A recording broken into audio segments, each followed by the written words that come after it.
So our message today is embracing wholeness. And you all know by now how I like to start these themes off.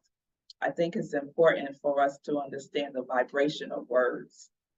So embracing means to avail oneself of, to receive gladly or eagerly, to accept willingly. And the origins of embrace, I so love this. And I loved when Chris said to give yourself a hug, because the origins of the word embrace means pair of arms. Pair of arms. Yeah. And we know that wholeness, I think we all know what wholeness is, the state or condition of not being broken, injured, or damaged, intact condition. And we're probably most familiar with the saying that we often say in New Thought, that there is a place within us that has not been hurt, harmed, or endangered. Yes. And that is a place of wholeness. So the word wholeness is made up of two words, whole and ness. So the origins of the word wholeness, the origins of the word whole means heal. Okay, that's not a surprise, right? Heal. And we know that ness in this context is a suffix, which is denoting a quality or a state. Yeah? So wholeness is a state of healing. Wholeness is a state of healing. So we can say that embracing wholeness is to avail ourselves to a state of healing. Are you available for healing? Or are you somewhere else? Are you availing yourself to healing? And we can visualize that with a pair of loving arms around us, right? Our own arms and other people's arms around us. I love hugs.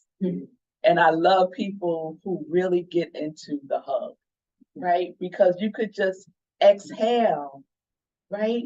You can exhale into that vibration of love that is surrounding you. So let's think about that the next time we give someone a hug.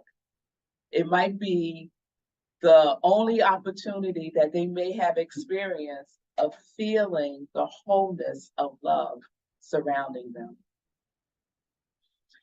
So that's the feeling tone that we're looking to embody for December. A pair of arms around us. The wholeness around us, surrounding us. Because the wholeness is where? The wholeness is within us. Within each and every one of us. So if you saw our newsletter for this week, I added a little shout out to our practitioners, Jan and Chris, inviting everyone to reach out to them for a practitioner session because they know wholeness. They know the wholeness that is within you already. And so today I want to talk about another master practitioner and teacher that you might have heard of. His name is Jesus. I call him Brother Jesus. Sometimes I say bro, you know, we like that. And Jesus was a master at applying the law of wholeness to everyone. Everyone. So one of the things that I enjoy about the Bible are the stories. And Jesus taught a lot through parables, right? So there's a parable of the paralyzed man by the pool. Are you familiar with that one? Oh, no?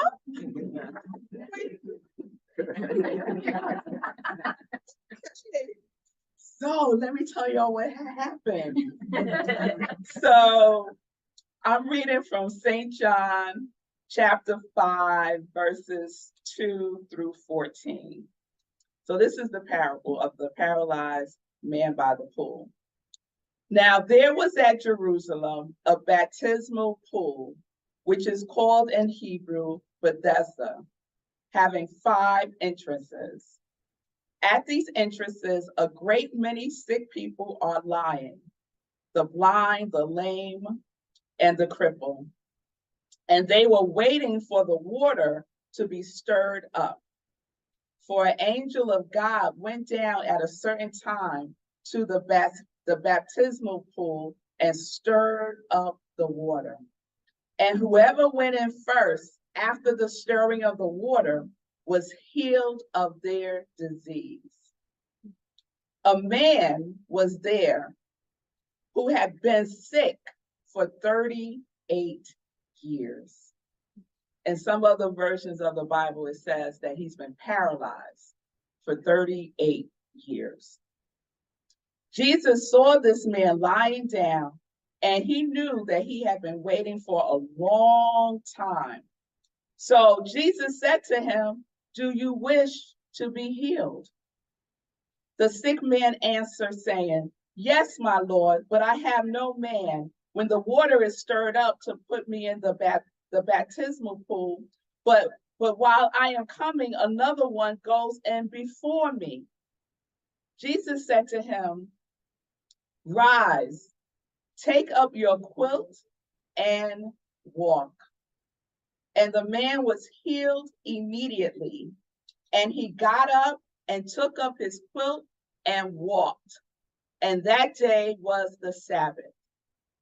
So the Jews said to him who was healed, "It is the Sabbath. It is not lawful for you to carry your quilt." He answered, saying to them, "He who healed me told me, 'Take up your quilt and walk.'" And they asked him, "Who is this man who said to you, 'Take up your quilt and walk'?" But he who was healed did not know who he was, for Jesus was pressed by a large crowd which was at that place. After a while, Jesus found him again, this time in the temple, and said to him, "Behold, you are healed. Do not sin again, for something worse might happen to you than at first." So, does that sound familiar now? No, some yes, some no. Okay, all right. So I want to highlight a couple of things. This man had been sick, paralyzed for 38 years. He had been at that baptismal pool for 38 years. Once a year, the angel would descend from the heavens and stir up the water. And whoever got in the pool first got healed. No one else. So if you were second, third, fifth, no healing for you, right? No healing for you. So because this man was paralyzed and he had no one to help him get to the pool, he couldn't get in the pool. And he believed that he couldn't be healed because of that. So here comes Jesus saying to him, this is Rev-Melissa's version, "What's up? It looked like you've been here for a minute. What's going on? Do you want to be healed or what?" And the man said, "Yes, I want to be healed, but,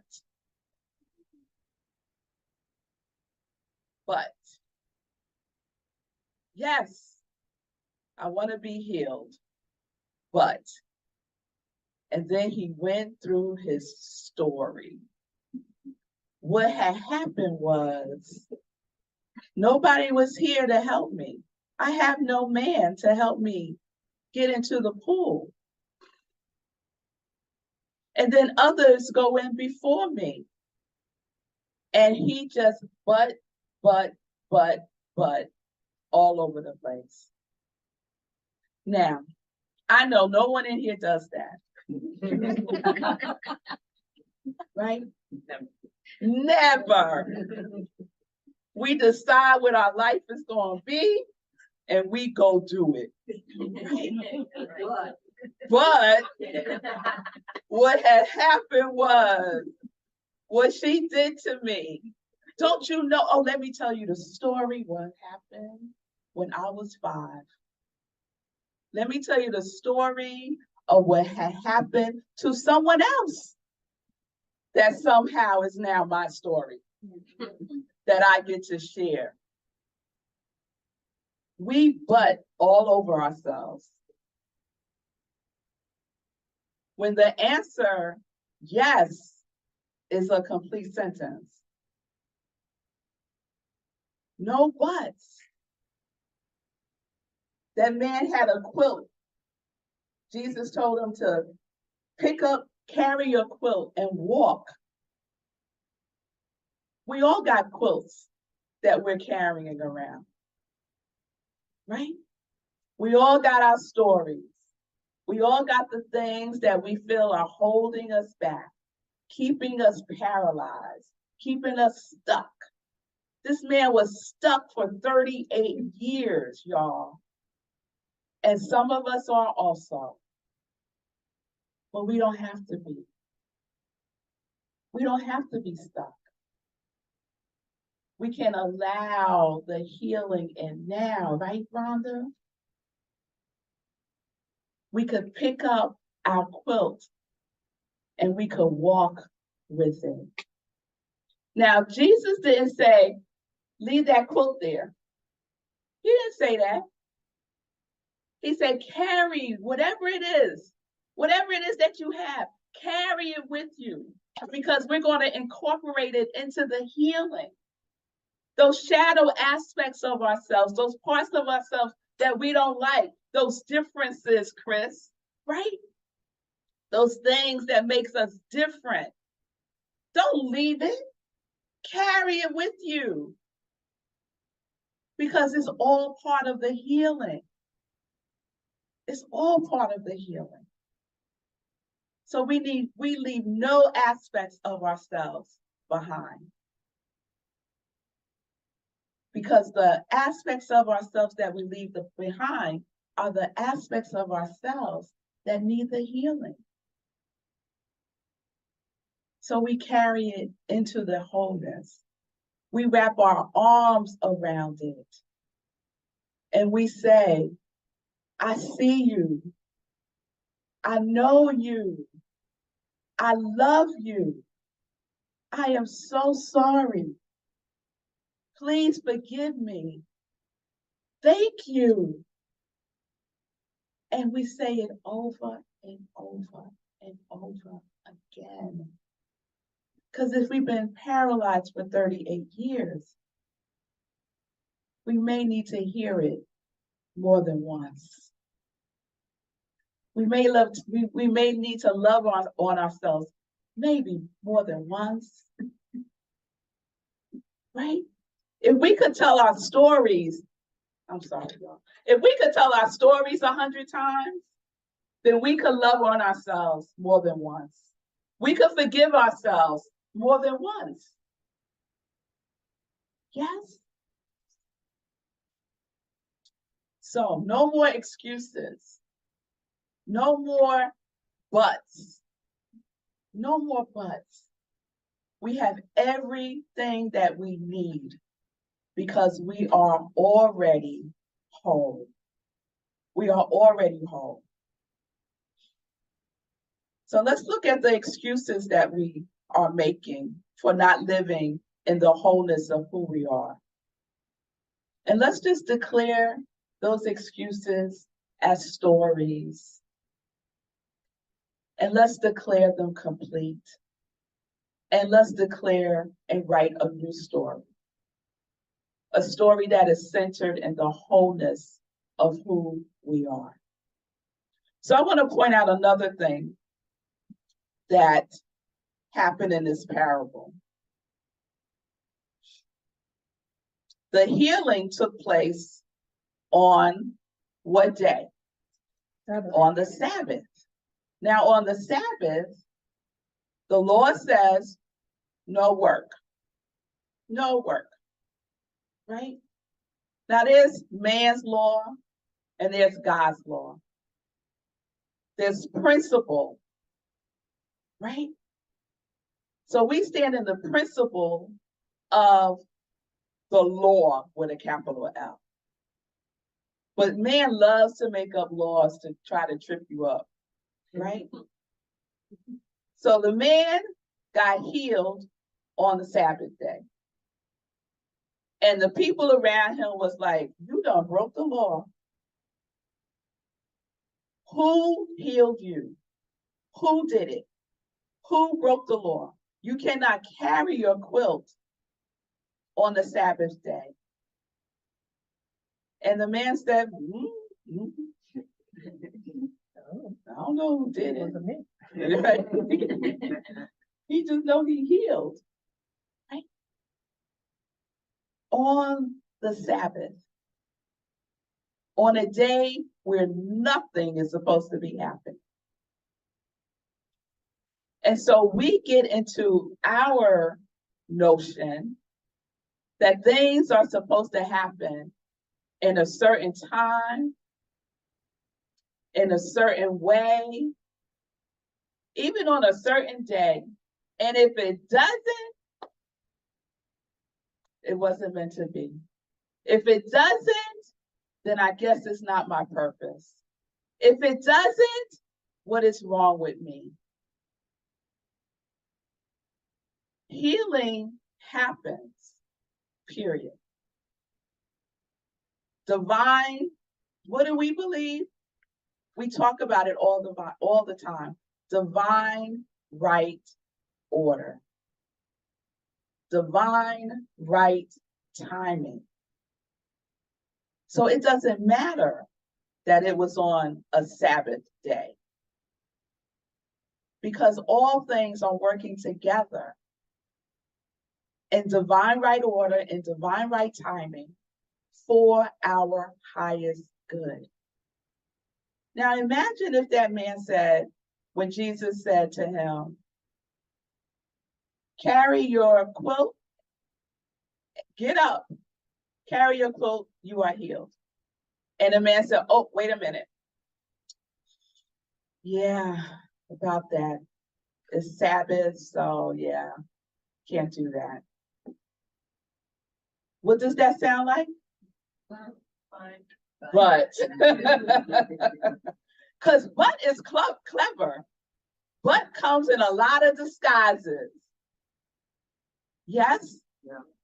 So we have to be on alert for this but. So there is no time where the law is not in action. There is no time where God is not at work in our lives. There is not a time that we are not whole. There is not a time that we are not whole. So rise, take up your quilt and walk. And the man was healed immediately, regardless of the fact that it was on the Sabbath. So what do you believe? If that man believed that he can't be healed on the Sabbath, first of all, sidebar, why would the angel come on the Sabbath day? Right? There's some, okay. I was that kid in Sunday school. Excuse me. Why would the angel come? If nobody's supposed to work, why was the angel working? I was that kid. But it doesn't matter. It is what we believe. So if we believe it's not going to work, it ain't going to work. It ain't going to work. So it's more important to be in the consciousness of wholeness from a place of belief. Do you believe you are whole? Do you believe it? You're mighty quiet. Just saying.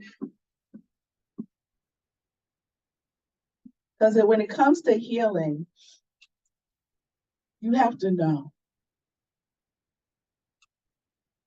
You have to trust that you are healed.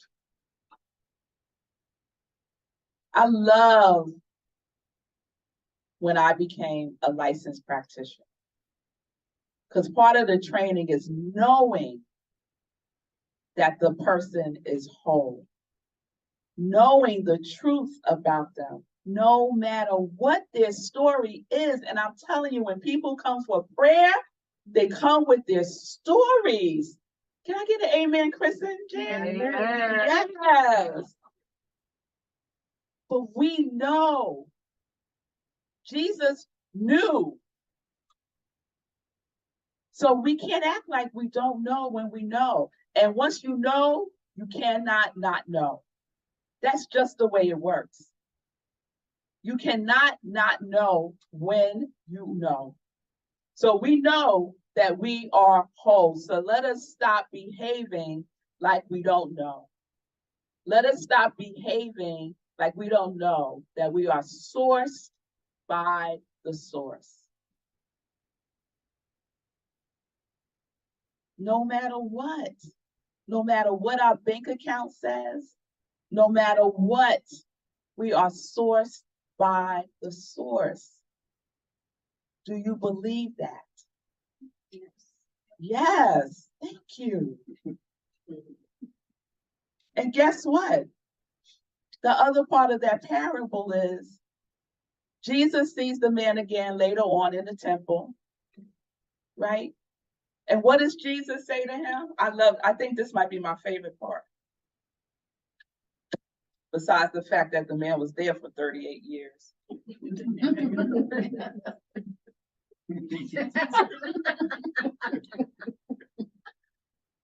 Like, he come and scooch. Like, every year, like, scooch up a little bit. All right. After a while, Jesus found him in the temple and said to him, "Behold, you are healed. Do not sin again, for something worse might happen to you than at first." Basically, Jesus is just telling him, remember you are whole. Remember you are healed. We get a resolution. We get an answer for a prayer, right? We've been praying this prayer. The prayer is answered. We feel like, okay, the prayer is answered. Now I could go forth and ...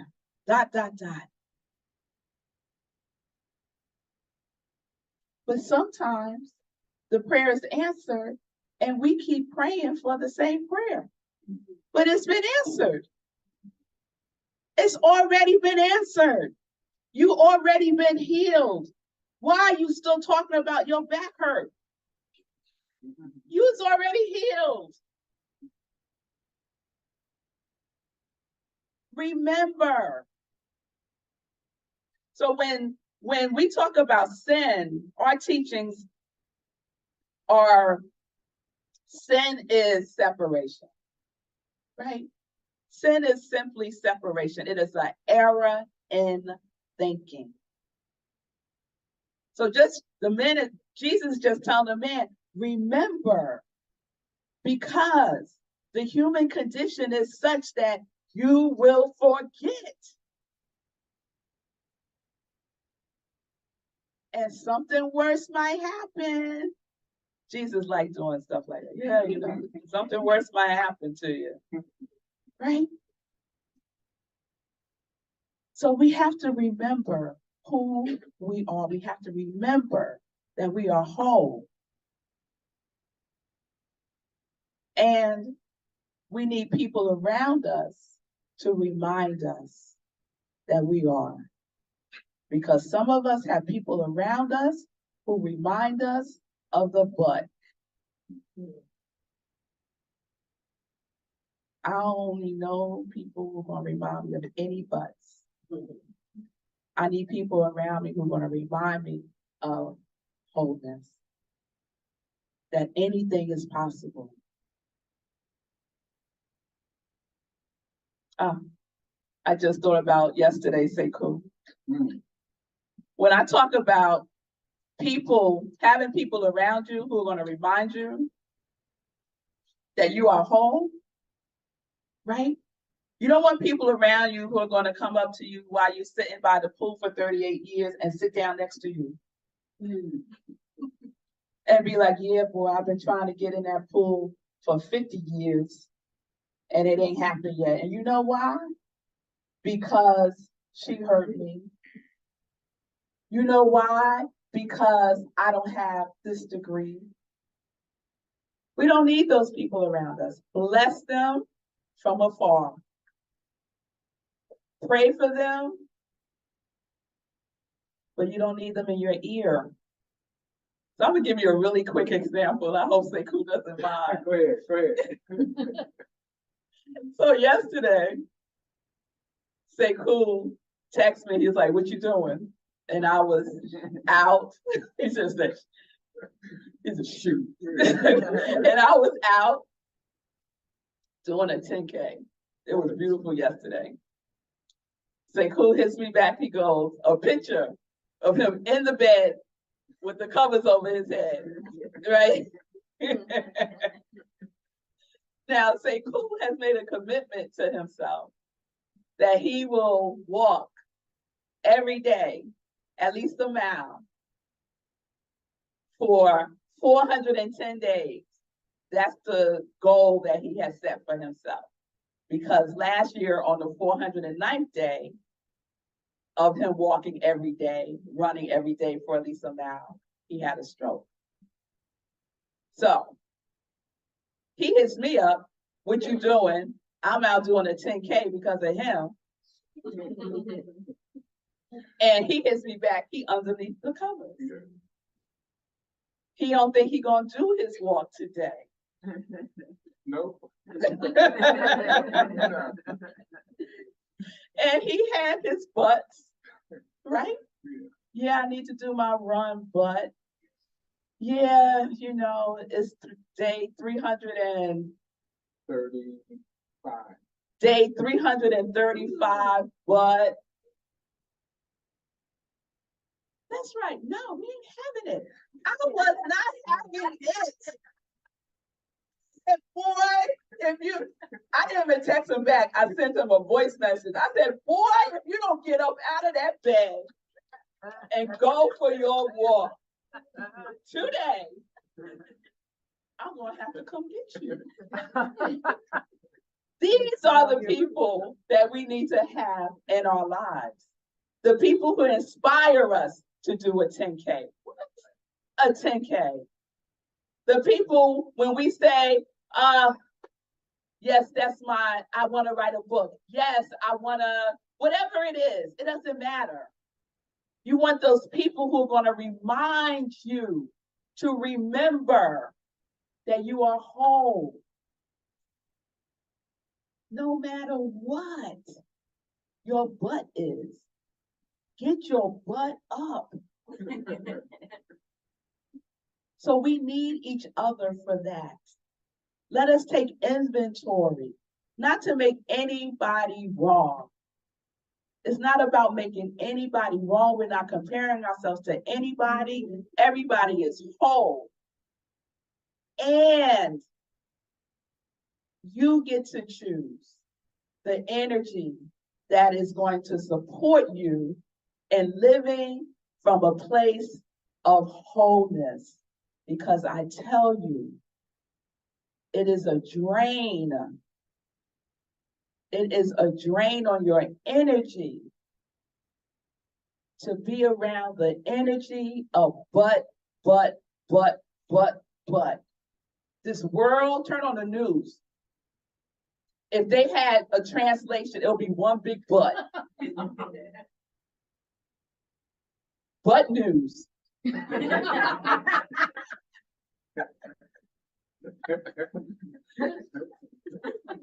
have to remember.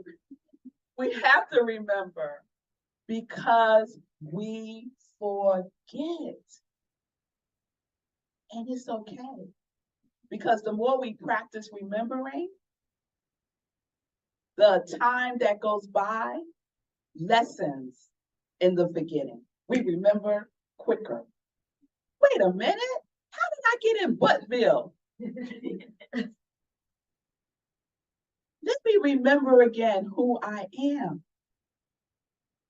And rise up, pick up my quilt, and be healed. Know that I am whole. Yes? Yes. I love what the poet Hafiz says. He says, my name is not complete without yours. I am made whole by your life. Each soul completes me. That's what God says about each and every one of us. Each soul completes me. We are an expression of that divine, of that infinite beingness that is whole. And if it is whole, then we are whole. That is what we believe. We unify with that, the oneness. God is one, I am one. God and I are one. And that is only wholeness. It's only love. It's only joy. It's only peace. It's only harmony. You know what's not in there? Buts. There's no buts in that. There's no space between you and God for but. Because God is closer than our very breath. There's no space. No space unless we create the space. So who's tired of waiting around like the man waiting for 38 years to be healed? Who's tired of waiting around? Yes, Cheryl. Who's tired? Yes, Susie. It's time for us to rise up and know the truth of who and whose we are and not just talk about it. We have to be it. And we get to be it for each other also. Yes? So I want to share in closing 5 things, 5 little steps that you can practice to live, to remind you to live as wholeness. So the first one is, I gotta do this with attitude, Melissa. Hold on.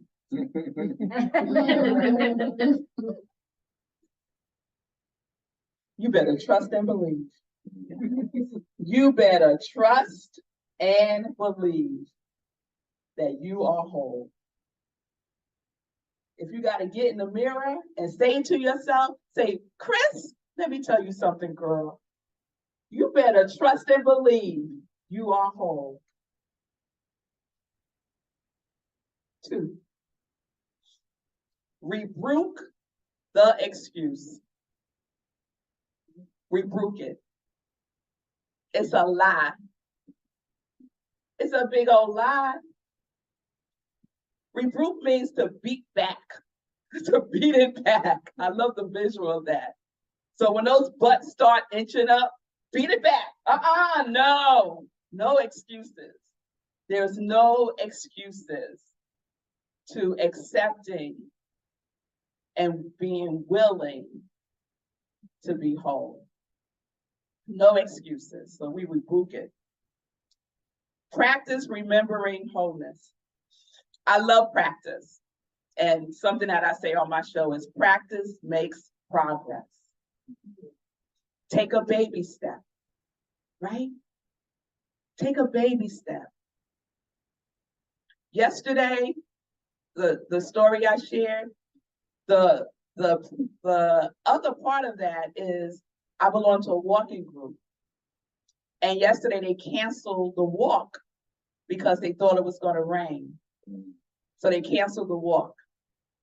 So the first thing that goes through my mind is, oh, I guess I won't go then, right?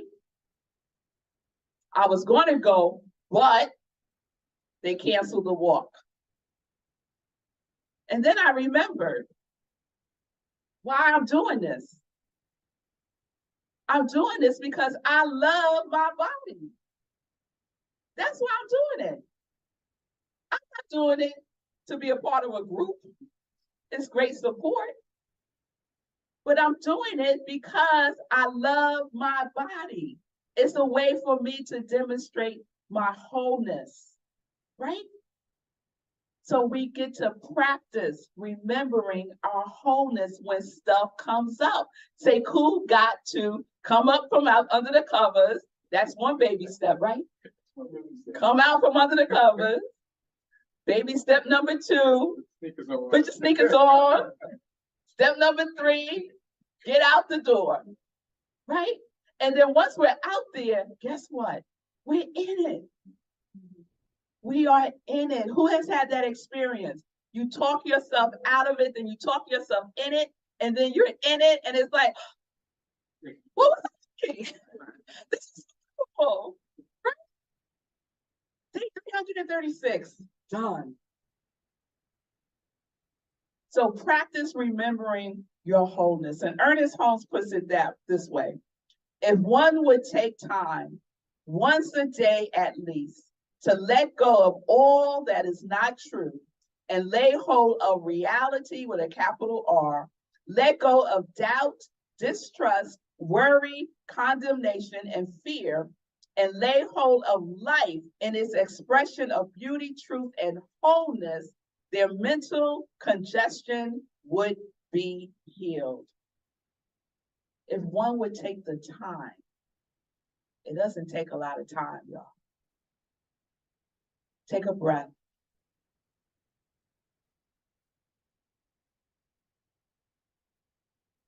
How long did that take? Seconds. We get to remember by practicing.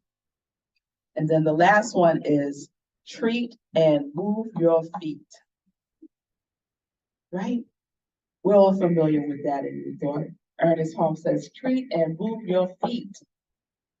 So you pray and you take action. Pray and take action. It is not just in the prayer, it's also in the activity of the prayer. You activate the prayer through your action.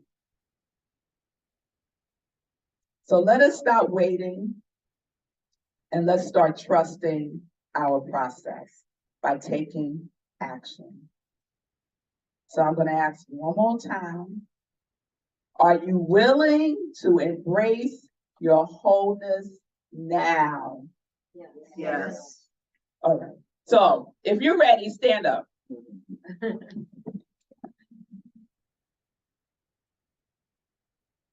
All right, everyone's here standing up. You're standing up on Zoom, you're standing up on Facebook. All right, repeat after me. I am embracing my wholeness now. I am embracing my wholeness now. I am whole. I am whole. And so it is. And so it is. Amen. Amen.